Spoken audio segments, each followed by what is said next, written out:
adaptação original de Francis Ford Coppola do livro de Mario Puzo, O Poderoso Chefão, está lá em cima como um dos melhores filmes já feitos, mas a sequência é para mim, sem dúvida, melhor.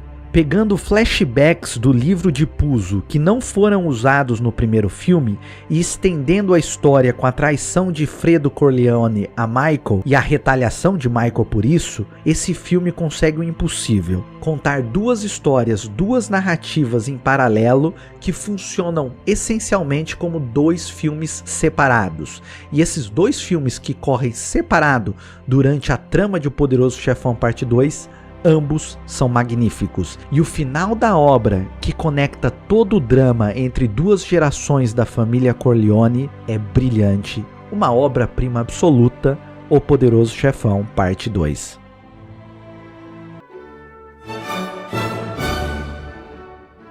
Pra mim, esse é o filme perfeito de super-herói, a melhor adaptação do Batman e, em geral, o melhor filme da carreira de Christopher Nolan, mesmo 15 anos após seu lançamento. Um dos feitos desse filme é ter um roteiro que estabelece o tom e o ritmo dessa obra, que foi um divisor de águas na época e conseguiu o feito de transcender o subgênero filme de super-herói ao criar uma estrutura de filme policial com discussões relevantes sobre caos, anarquia e a instabilidade do ser humano. O filme também consegue a façanha de trazer profundidade dramática para cada um dos vários personagens do filme, e temos também, é claro, Heath Ledger como a melhor versão do Coringa de todos os tempos e uma das melhores atuações de um psicopata no cinema. Enfim, um clássico absoluto, O Cavaleiro das Trevas.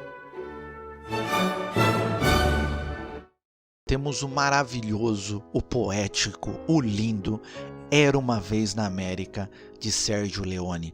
Uma obra-prima que fracassou nas bilheterias americanas devido à sua duração reduzida na época, que alterou completamente a ordem dos acontecimentos e tornou o filme incompreensível e tedioso na época do seu lançamento. Mas as versões internacionais da obra, assim como uma versão estendida de 2012 que foi exibida no Festival de Cannes, garantiram que o último filme de Sergio Leone fosse tudo menos uma nota de rodapé. Na verdade, inclusive, eu sou um grande fã de Sergio Leone e considero Era Uma Vez na América o seu melhor filme. Trata-se de uma coprodução ítalo-americana, na qual ele adapta o romance de Harry Gray, que acompanha a vida de dois jovens judeus que se tornam gangsters prolíficos na cidade de Nova York, fazendo com que o filme sirva também como uma exploração trágica da busca pelo chamado sonho americano.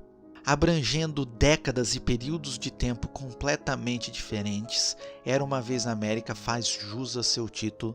Trata-se de um épico não só sobre a história desses personagens, mas sobre a própria história dos Estados Unidos da América.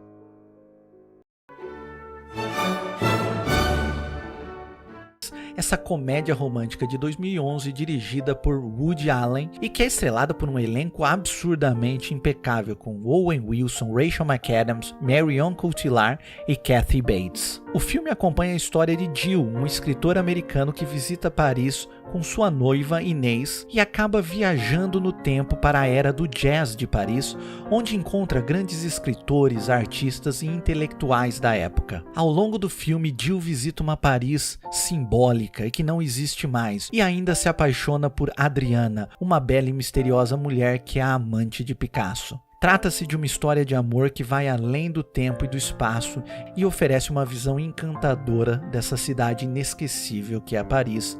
Enfim, uma das melhores comédias românticas da carreira de Woody Allen, Meia-Noite em Paris.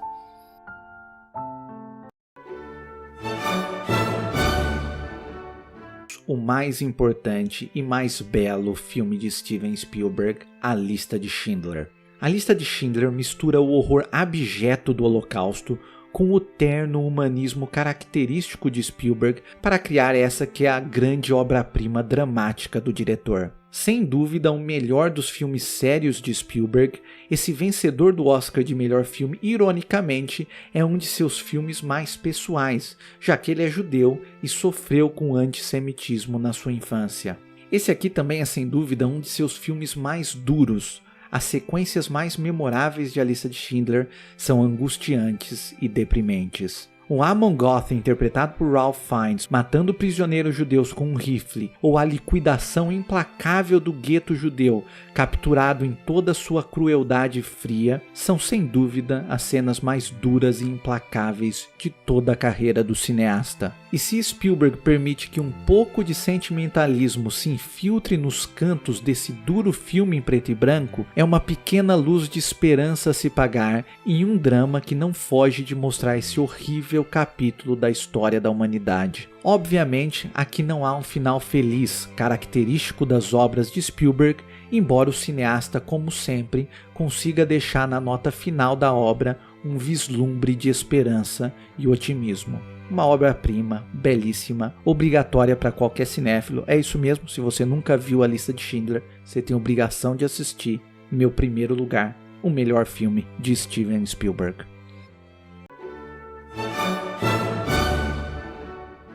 Vencedora do Oscar de melhor filme em 1992, Os Imperdoáveis. Nessa trama de vingança, Eastwood é William Munny, um ladrão e assassino descrito pelo filme como notadamente cruel. Ele tenta recomeçar sua vida como criador de porcos, mas frustrado, aceita um contrato para matar alguns vaqueiros que agrediram brutalmente uma jovem prostituta. Aliás, as colegas de trabalho da jovem estão fartas de constante violência e juntam seu dinheiro para contratar o assassino. Mas como a atração dessa recompensa traz vários assassinos para a cidade, o xerife interpretado por Gene Hackman surge como verdadeiro vilão. Isso acontece a partir do momento que ele comete um terrível ato de crueldade contra o único amigo de verdade de Munny, e é aqui que o filme parte para o seu segundo ato de vingança. Os Imperdoáveis é praticamente um anti-western, um anti-faroeste, e até hoje um dos melhores filmes do mestre Clint Eastwood, um filme maravilhoso, Os Imperdoáveis.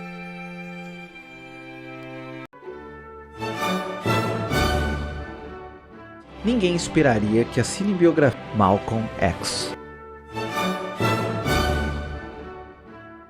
que continua clássico, continua com as suas cenas viralizando online, que é o Scarface, a versão de 1983 do grande Brian De Palma. O sonho americano explode na tela nessa refilmagem brilhante do filme de 1932, que é absolutamente intensa. Al Pacino estrela o filme como Tony Montana, um refugiado cubano que supera a pobreza para se tornar o maior chefão do crime de Miami. As ambições violentas e a paranoia de Tony em manter seu estilo de vida perigoso para sempre levam à sua inevitável queda. O filme é um marco da cultura pop e o próprio Tony Montana acabou surpreendentemente se tornando uma figura admirada por alguns. Do grande Clube da Luta de David Fincher. O filme é estrelado por Edward Norton como narrador sem nome, um homem absolutamente entediado com sua vida monótona. Ele conhece Tyler Durden, interpretado por Brad Pitt, um carismático e desordeiro vendedor de sabonetes. Juntos eles fundam um clube clandestino de lutas, onde homens se reúnem para liberar sua frustração e agressão. Essa obra marcante do fim dos anos 90 tem uma narrativa inovadora, um estilo visual marcante e foi uma das primeiras grandes obras de Hollywood a voltar seu olhar crítico sobre a sociedade de consumo e a masculinidade tóxica. O filme explora brilhantemente temas como identidade, alienação, insatisfação com a vida moderna e a busca por um significado para ela. E embora o filme tenha recebido críticas muito divididas na época de seu lançamento, a verdade é que Clube da Luta acabou ganhando um culto de seguidores ao longo dos anos e hoje é considerado um clássico absoluto pela maioria dos cinéfilos. E não há como negar que, além de provocativo e controverso, o filme tem uma abordagem ousada, diálogos memoráveis e reviravoltas surpreendentes que justificam a sua posição como um dos melhores filmes de todos os tempos e, sem dúvida, um dos melhores filmes dos anos 90. Gentlemen, welcome to Fight Club.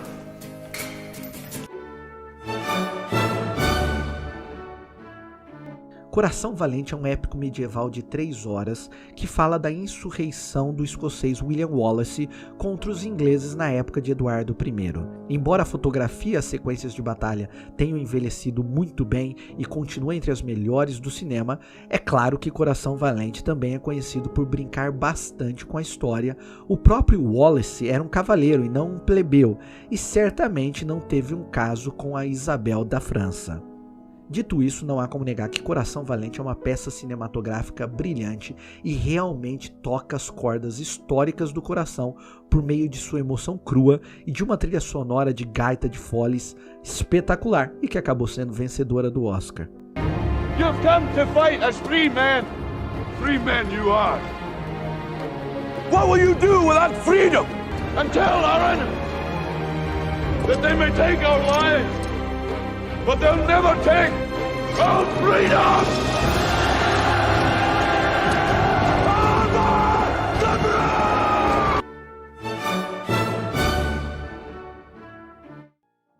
E não dá pra falar em grandes diretores sem falar em Irmãos Coen, e não dá pra falar em Irmãos Coen sem falar de uma de suas obras-primas junto com Fargo, que é Onde os Fracos Não Têm Vez, No Country for Old Men, uma obra-prima sombria e filosófica sobre violência, destino e a ausência de justiça no oeste americano. Um filmaço de 2008, uma obra-prima absoluta, um daqueles vencedores de melhor filme que são indiscutíveis, que conta inclusive com uma das interpretações mais assustadoras da história do cinema, aqui protagonizada por Javier Bardem. Laranja Mecânica. Para mim, Laranja Mecânica é imbatível. É o filme que define o cineasta Stanley Kubrick. Trata-se de um de seus filmes mais polêmicos, principalmente pelo uso da violência, mas para mim essa crítica sempre foi injusta, pois é óbvio que o filme usa a violência para criticá-la. Ele é crítico à violência, ele é crítico ao poder e à necessidade de controle, tudo isso com uma abordagem perturbadora e por isso mesmo controversa. A história é centrada no personagem de Alex, interpretado brilhantemente por Malcolm McDowell, que acabou ficando tão marcado por essa interpretação que não conseguiu evoluir na sua carreira como ator. Ele interpreta aqui um jovem líder de uma gangue de delinquentes extremamente violentos. Após o personagem ser preso e submetido a um tratamento experimental de condicionamento comportamental, Alex é forçado a enfrentar a consequência de seus atos violentos e a questionar sua própria natureza. Ele de certa forma se torna uma laranja mecânica, pois sempre que tem algum contato com algo minimamente violento, sua reação é passar mal ao extremo. Essa obra-prima de Kubrick é notável em vários aspectos, desde a trilha sonora, à técnica visual, ao design de produção futurista e até aos detalhes minuciosos, que inclui até uma linguagem inventada pelos personagens do filme. É uma reflexão extremamente complexa sobre a natureza humana e sobre a importância da liberdade individual em confronto com a nossa liberdade de escolha. Uma obra que permanece para mim como a mais impactante de toda a filmografia de Kubrick, uma obra-prima absoluta, Laranja Mecânica.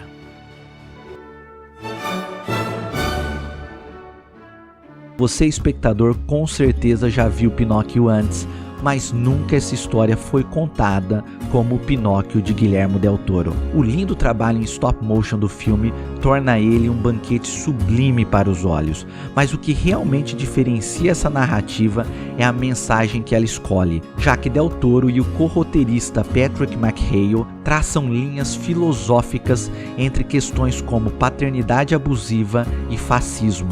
A história do Menino de Madeira é realocada para a Itália dos anos 1930, com direito à aparição especial de nada mais nada menos que Mussolini, o ditador italiano. E os detalhes são bem mais sombrios. Geppetto, por exemplo, tem sérios problemas com bebida, e Candlewick é filho de um fascista. E del Toro acerta em cheio ao mesclar essa abordagem política e densa com um existencialismo poético que une tudo, resultando em um filme que é uma epifania emocional simples, embora devastadora. Pinóquio de Guillermo del Toro. Esse é o filme premiadíssimo de Sofia Coppola e estrelado pelos brilhantes Bill Murray e Scarlett Johansson. Esse filme tem um lugar especial no meu coração porque ele foi lançado numa época que eu morava em Londres, e o grande tema central da obra é sobre pessoas que estão tentando se adaptar em uma cultura completamente diferente da deles. Aqui no caso, os dois personagens são dois americanos que estão em Tóquio e que formam um vínculo improvável enquanto enfrentam questões existenciais.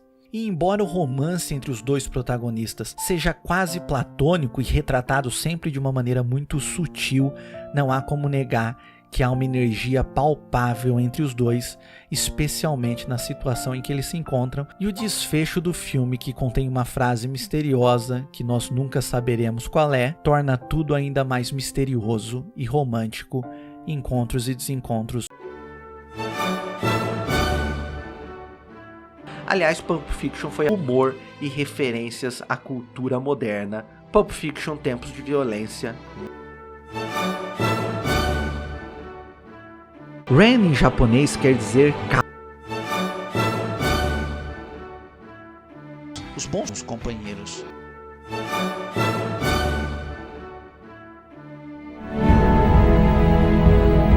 My name is Maximus Decimus Meridius.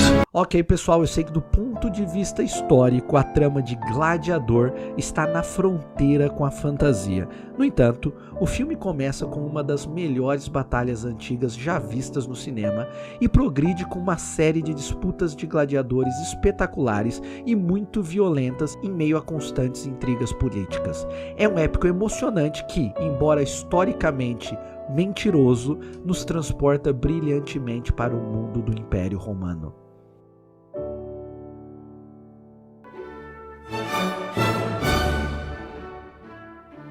Com Incêndios, Villeneuve dá o seu grande salto na sua carreira como cineasta. Esse é o filme que levou ele ao radar internacional e garantiu sua primeira indicação ao Oscar de filme estrangeiro. Baseado numa peça de Vadim Mouad, o longa é um drama de guerra pesado, emocional e devastador, e também uma das histórias mais impactantes do cinema moderno.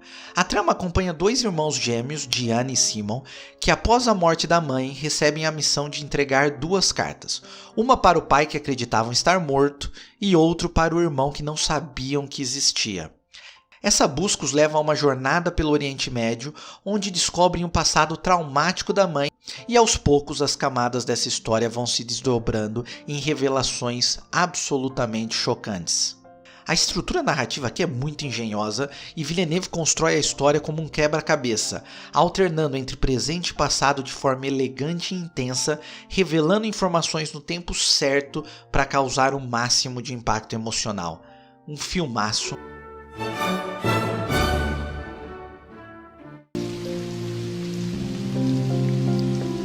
Temos Nick.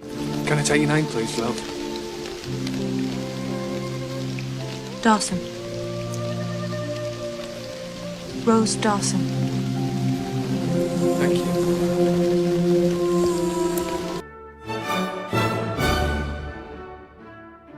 O clássico filme de terror de 1960 de Hitchcock tem a reviravolta inicial mais chocante da história do cinema. Por cerca de 40 minutos, o público segue a personagem de Janet Leigh enquanto ela rouba dinheiro de seu trabalho e dirige até um motel para se esconder. Lá ela conhece o incomum Norman Bates, que aparentemente administra o local com a sua mãe. Depois disso ela entra no chuveiro e momentos depois é brutal e subitamente esfaqueada até a morte por uma figura sombria. Com a personagem principal do filme morta e cerca de 1 hora para o final do filme, o filme muda completamente o rumo para seguir um outro grupo de personagens e investigando seu desaparecimento. A cena do chuveiro se tornou tão icônica que tem até documentário inteiro só sobre ela. E hoje em dia, quase todo mundo conhece o que acontece aqui. Mas na época, era inédito que o personagem principal morresse tão cedo e tão repentinamente na trama. E esse é um dos grandes motivos pelo qual Psicose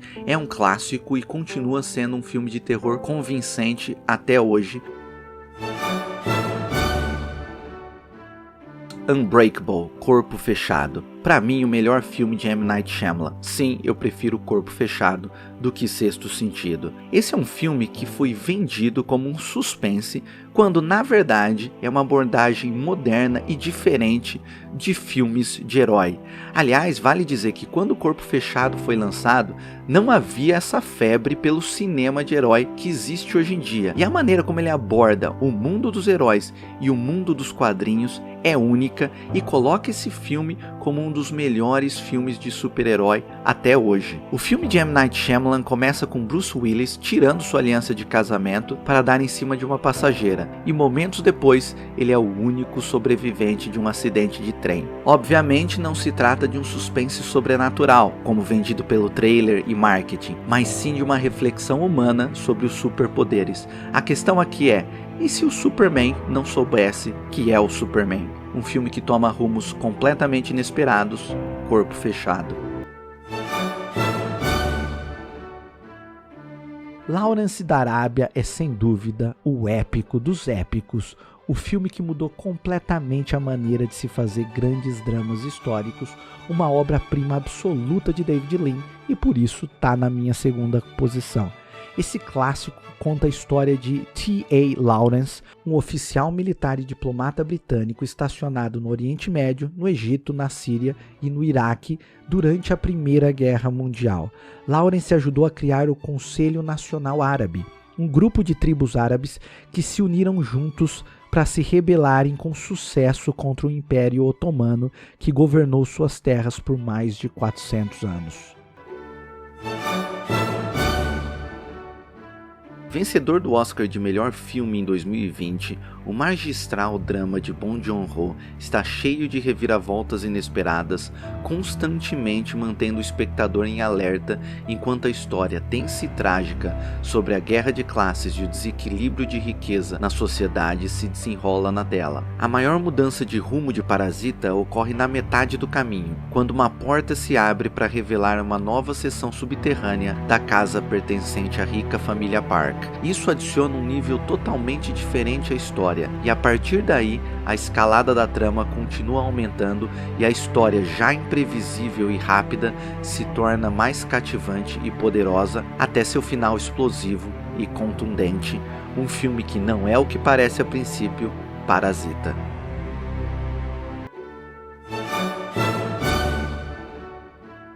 O filme é estrelado por Jake Gyllenhaal e o falecido Heath Ledger como dois jovens pastores de ovelhas em 1963. Os dois se tornam amigos e acabam se apaixonando e depois passam décadas tendo uma vida dupla. Habilmente dirigido por Ang Lee, o filme é um olhar sóbrio sobre o preconceito e ainda ressoa com o público em todo o mundo até hoje.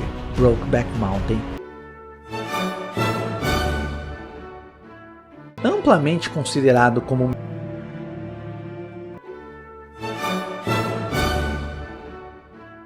eu sou completamente apaixonado por Amadeus. Muitos críticos e muitos cinéfilos esquecem desse filme quando falam sobre os melhores filmes de todos os tempos, mas para mim essa aqui é uma obra-prima absolutamente inesquecível. Amadeus, para quem não sabe, fala sobre Wolfgang Amadeus Mozart. Amadeus é o nome do meio de Mozart e é uma referência que o filme faz como o amado de Deus. Afinal, esse é um filme sobre a inveja e o protagonista do filme não é Mozart, mas sim Antonio Salieri, um outro músico importantíssimo da época de Amadeus, porém que muitos consideram inferior a Mozart, embora fosse muito mais estudioso e dedicado à música. Sem dúvida, um dos filmes mais complexos a falar sobre ambição, arte e inveja na história do cinema. Uma obra-prima absoluta, até hoje o melhor filme de Milos Forman, Amadeus, para mim o melhor vencedor do Oscar de todos os tempos.